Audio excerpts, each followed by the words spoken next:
time for this interview.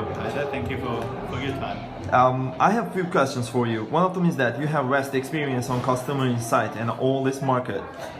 In the lights of your experience, what are the three most impactful brand stories that you heard last year? Or one, whichever you want. There are two things I'm going to tell you. One is Etty with their Südburger, who really understood that they need to be everywhere in order to talk and show what they have created. The innovation is great, the product is great. So, Etty Südburger was one. And the other one is what the discounters are doing and how they slowly, are taking away the missions from the other supermarkets. And we heard a lot of big data, a lot of smart tech in advertisement technology, in marketing.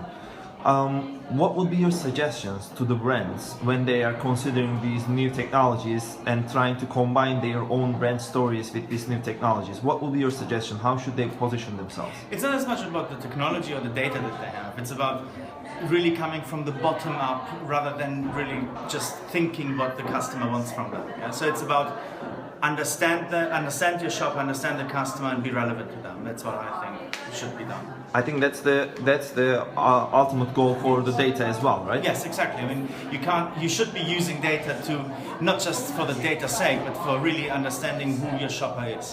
Yeah, no, perfect. I have two more questions for you. One of them is what is the last book that you give as a present, as a gift to someone, and why? The Little Prince. Yeah. Because he goes back to the very basics. What I like about is love.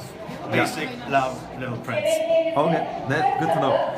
What is if you hire the biggest billboard in the most crowded city of Istanbul, what would be your message on it?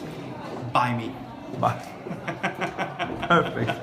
How people can follow you up? Where they can find you? In Twitter or in Facebook? You can find me on Twitter under Apollon1998. Okay. And on Facebook under my name. Okay. Thank you very much for your time.